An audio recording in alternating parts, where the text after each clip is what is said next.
Welcome to Rebellion.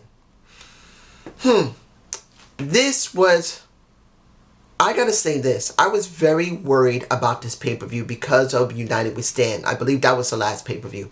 The production quality really upset me badly. I was pissed beyond no end and how bad it was. And I expected a lot more from Impact Wrestling. So how did they do in this show? Well, I'll say they did very well. Other than maybe a couple of hiccups with sound, and the camera work was still a bit of an issue. Not much. This was a damn good show. But I'm not going to hide my displeasure in how most of the storylines leading up to this show were not very good. Now, let's start with the first two matches. Now, the first match I did not see. The last thing, unfortunately, the last thing I saw of the first match was that there was Petey Williams. Unfortunately, I could not get a stream to work due to the fact that my internet kept getting cut.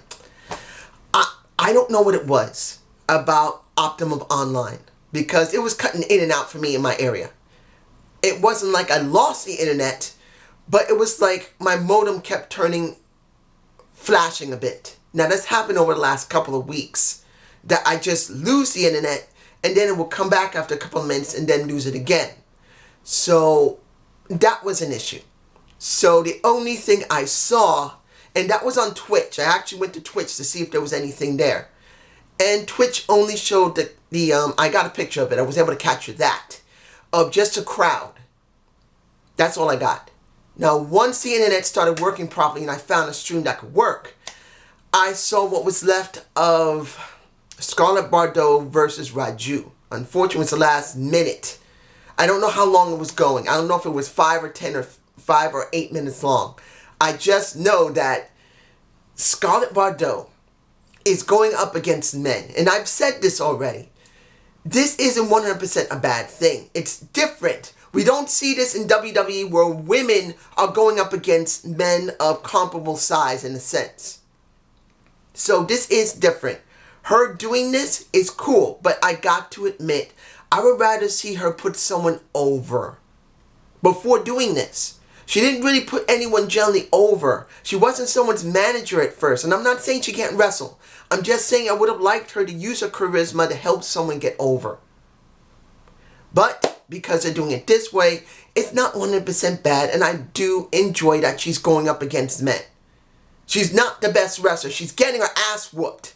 The last minute or so, or 2 minutes I managed to grab up seeing it, showed he got her ass handed to her by Raju to a certain extent. So she's not beating outright every man that she's going up against. So that's good. She's not a Mary Sue, if you know what that is. So she does win. So I'm alright with that. I don't know who she's going up against next. Maybe this might be the last time. But it was at least different to see a woman dealing with a man. 100% clean. I'm alright with that. Now, the next thing, the Rascals versus, I don't know why this match even happened. Look, I'm cool with Moose. I love Moose. And when it comes to Ethan Page and I think Jacob Alexander, the North seems really interesting. I wouldn't mind seeing the North go up against LAX or the Lucha Brothers. They do have something there. But seeing that because of what's been going on in the main title scene, you got to put Moose somewhere. And as I said before, and anyone who says, well, it'll be all right. Really? No, it won't. Because Moose is now up here where the main card is. He was here at one point. Now he's here. He's not even framed. As I said, he should have gone into the the tag title scene with and I'm saying it again, for the subscribers who love Killer Kross, he should have worked with Killer Kross and then be the next credible threat for either LAX or the Lucha Brothers. And I know who won the match. I'm just saying they could have been the next contenders for the tag titles. At least they'd be doing something. They'll have titles.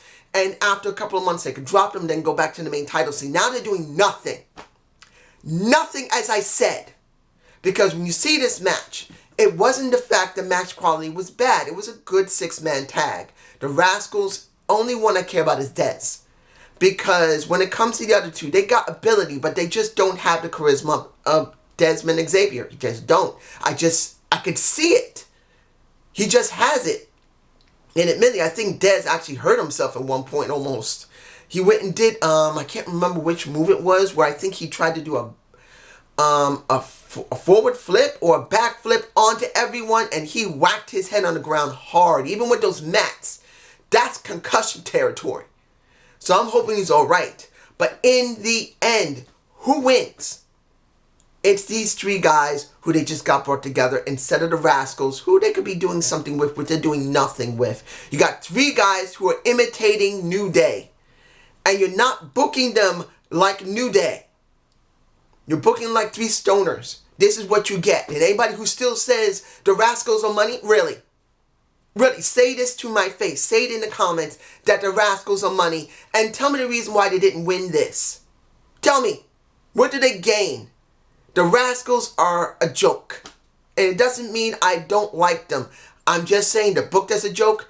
They are a joke. Let's move on. Now, we had, and I'm kind of surprised this happened as the, the fourth match. I think it should have been the fifth, to be honest. But this is just me. Fourth match. Jordi Grace versus Taya Valkyrie. And this was a damn good match. I don't know about anybody else, but I did enjoy to the extent that you got two strong women. You got one tall-ass woman and a Taya Valkyrie. She will tower over me at 5'11". And they got Jordi Grace, who's maybe about my height or maybe a little bit taller or shorter. I think she's 5'8". I think I'm a 5'8.5". Or she's 5'8.5" and I'm 5'8". I can't remember how tall I am. But she's about my height, going up against a woman that's taller than her. And it looked pretty damn good as a match. Now, here's the situation. Taya wins. And I have no problem with that. She needed to win. But the question is, what do they do with Jordi Grace now? There's not much they can do. Unless she's going to start working with Rosemary again. She feels like she's going to be floating after this. Because they booked her to really be dominant. And yes, she had to lose. But what does she do now? There's not that many knockouts on the roster they're willing to show right now. So the question is going to be, what are they going to do with her? Really, I want to know what they're going to do with her now. They didn't show Rosemary. They didn't show Su Yung. They didn't show Kira Hogan. Of course, they didn't show the undead bridesmaid that Rosemary looks like she's going to convert into somebody to be on her side. So I don't know where they're going to go with this. Now, the match I was the most interested in, and that is Sami Callihan versus Richard Swan for the X Division title. Just like the women's title, the Knockouts title, this was a damn good match. In fact, because it was an OVE match, I believe that was one. OVE match. Here's the problem with me. It was a damn good match, but here's the problem. Rich Swan should be a heel. He should be a heel. I'm sorry. I'll say this again. Rich Swan months ago should have converted to OVE. And he should have been having this match against Willie Mack. Now, I'm not saying Willie Mack would make it great. I'm not. But it would make more better sense for Willie Mack to go up against Richard Swan or Rich Swan than Sami Callihan for storyline wise. Because you see them both mirroring one another. And unless Rich is about to turn heel on this coming Impact, this feels like a spinning of the wheels. Rich Swan should have been turned into a heel. Because the way he acted at one point during the match, now I think I had a couple of images of this. I couldn't catch them all. But you got Sami spitting in Rick's face. And he takes it and he cleans his face off and licks it off his hand and swallows the damn thing. Damn, that was nasty. But it shows how much he should be an OVE member. In fact, the only OVE member you need to make the Disciples. Chris Brothers and Mad Dog Fulton. Then you're supposed to have the brothers. You got the Rick Swan and you got the Sami Callihan, the true brothers of OVE. That's just how I feel, even though Rich won. I just don't see it meaning anything. Let's move on to the a good video packages they showed throughout the night. And showing about Tessa Blanchard and her video package was good. Showing about the Gail Kim was good. But as I said, Gail needed a job here. And Tessa had to gain some respect and become like a face. Like a face. I'm not saying she's going to be a face. She's going to be like a face. Because of how she was. So the thing that made this... The thing that got me the most was the interview with Melissa Santos. The thing that got me was that as they were talking, Tessa Blanchard came out. And unlike, and I'm saying this clearly, unlike a Ric Flair. And I don't really think about this because I'm trying not to get pissed off at how Charlotte has been booked. Because Charlotte has ability, but she acts so much like her father. I don't see Charlotte. I see nothing. She's like a mirror image of her dad, which is bad. You have Tessa Blanchard seeing his daughter. And from what I can tell, the first time coming on Impact, first time he's actually shown on Impact, the first time he actually shows himself, from what I understand, period, other than the WWE, if he was ever shown there. And seeing that he said to her, you will show them, you will show her that our family has respect, that you are respect, and you will demand it. That made this special for me personally when it came out to the ring and to him being in the ringside. He wasn't at ringside. He was in the fan side. He was sitting there as a fan watching, unlike Ric Flair, who always had to be there for his daughter, always had to cover for her ass, and always had to be the one to try and rile up the crowd. It's all Tessa. And this is what I was hoping for. A match that was going to give Tessa something outside her comfort zone. And a match for Gail Kim to truly put over new talent.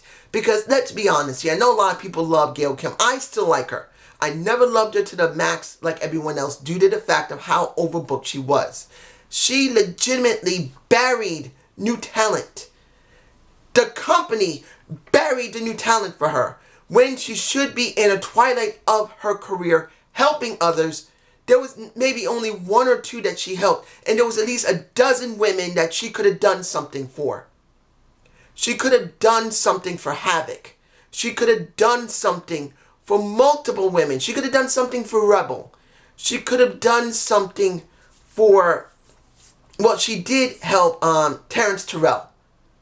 She did help her. But when it came to everyone else, when it came to Sue Young, when it came to Rosemary, she didn't help her. When it came to Jade, she didn't help her. She legitimately did not put anyone generally over. Talking about them, yes. But putting them over? Hell no.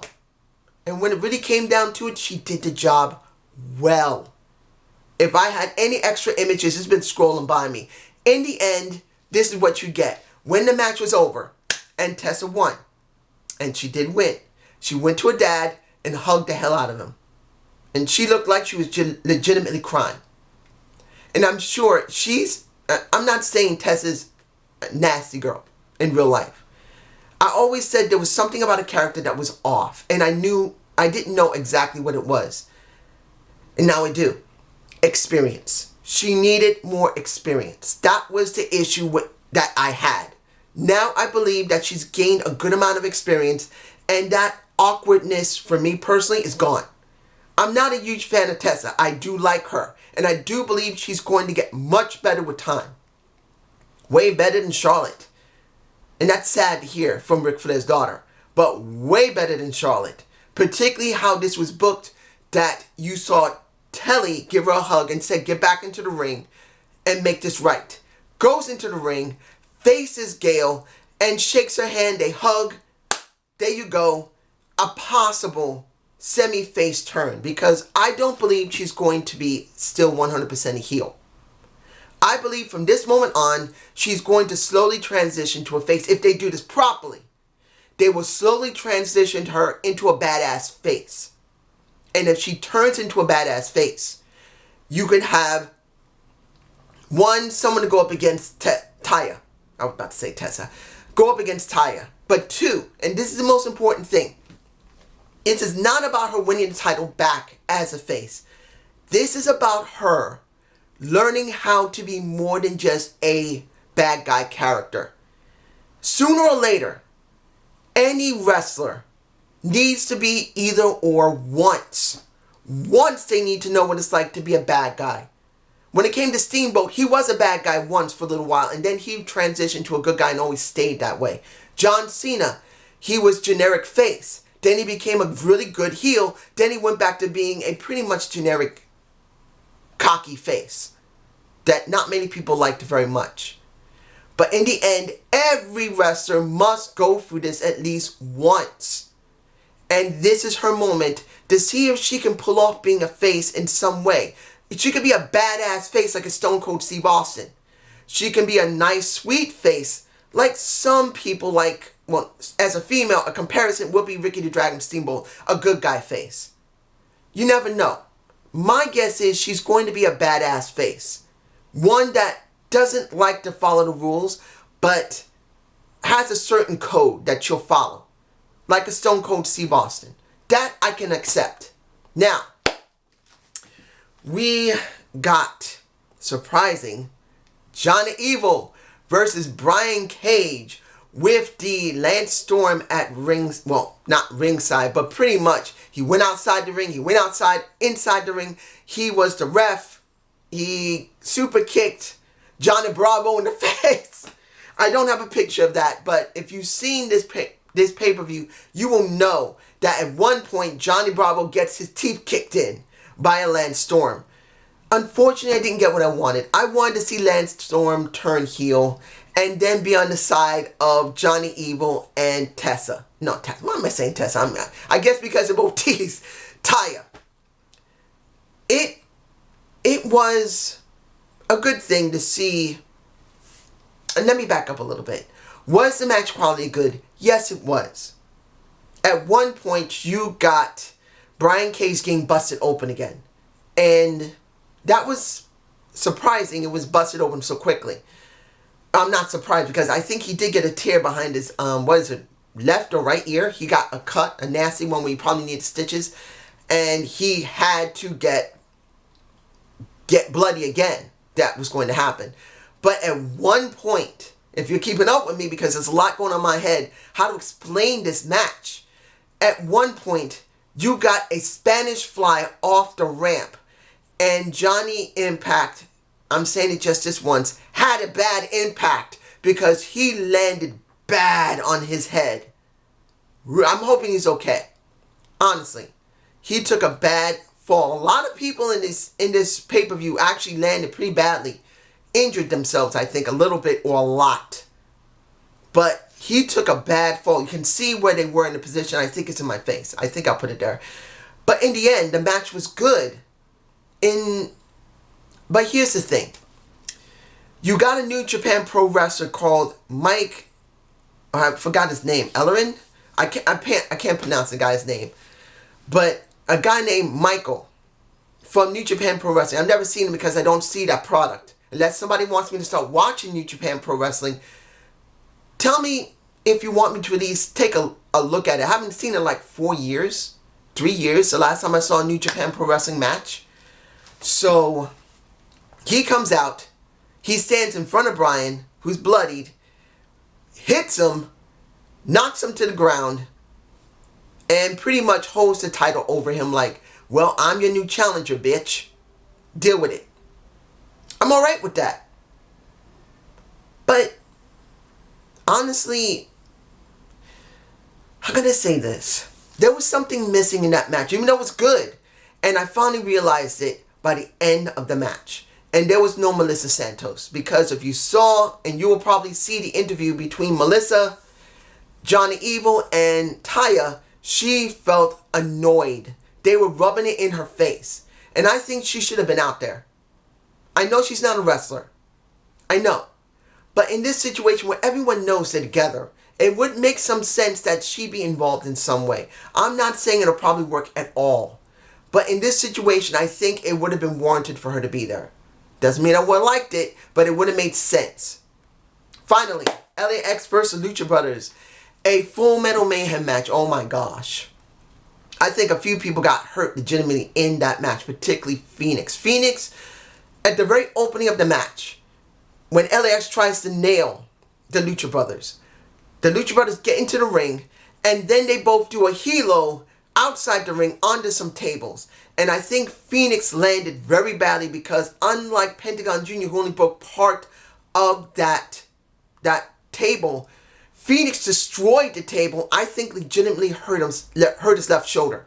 Because after that, he was not the same. Either he was hurting, his elbow was hurting, or legitimately his shoulder was badly messed up, possibly locked out of whack. Because by halfway into near the end, he could no longer wrestle.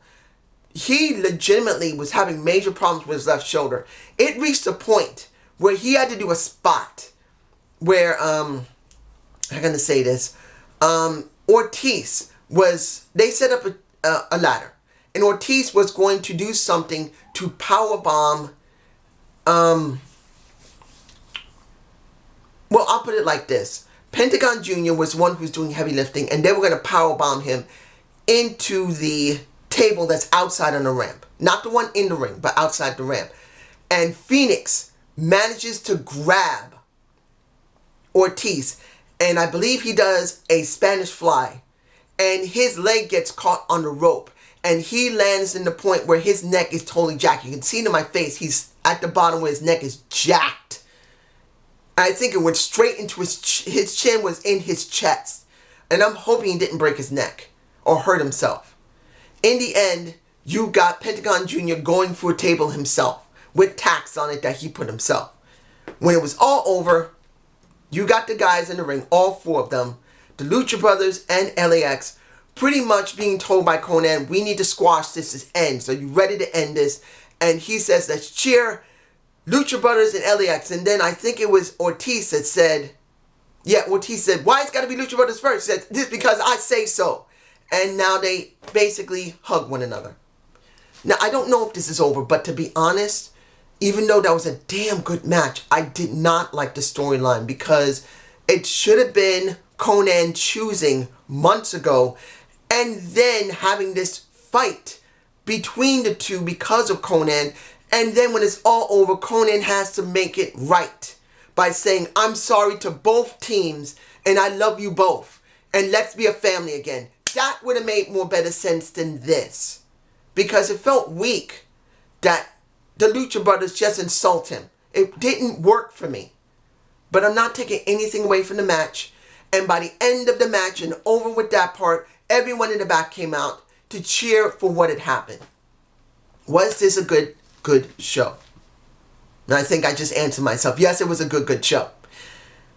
Did I agree with the storylines? No. Not all of them I agreed with. And am I happy this is better than, what was it? United We Stand? Yes, it was. Audio was good.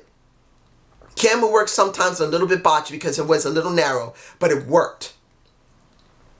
The thing that got me was the audio and the lighting. If they didn't have good audio and lighting, I would have bashed the crap out of this thing, and I wouldn't care if everyone loved it. I wouldn't care if I'm the only person on YouTube who said this show was shit. Because of what happened in United We Stand, because the lighting was so bad, and the audio was so bad, and even the camera work was so bad, it deserved to be shitted on. This one was better. And I'm hoping the next pay-per-view they have is way better than this. But I just found out now that Impact is having something called Impact Plus, and they're going to be doing a special show every month. I don't know if I'm going to watch it because I'm worried that just because you have this pay-per-view worked out well doesn't mean that every other pay-per-view you tried before in other promotions will work. Because you tried it before Impact, and every time you went to a special promotion to try and do this, if you let them do it, it becomes garbage. So I might not do any reviews of any of the special events from Impact Plus unless you guys really ask me to. Because as far as I'm concerned, it would be better not to go there because I will, if it's done bad, I'm going to bash every time how bad the shows are. And I don't want to do that to Impact. But that's just me. You guys tell me below. Have a good day. Have a good night. Peace!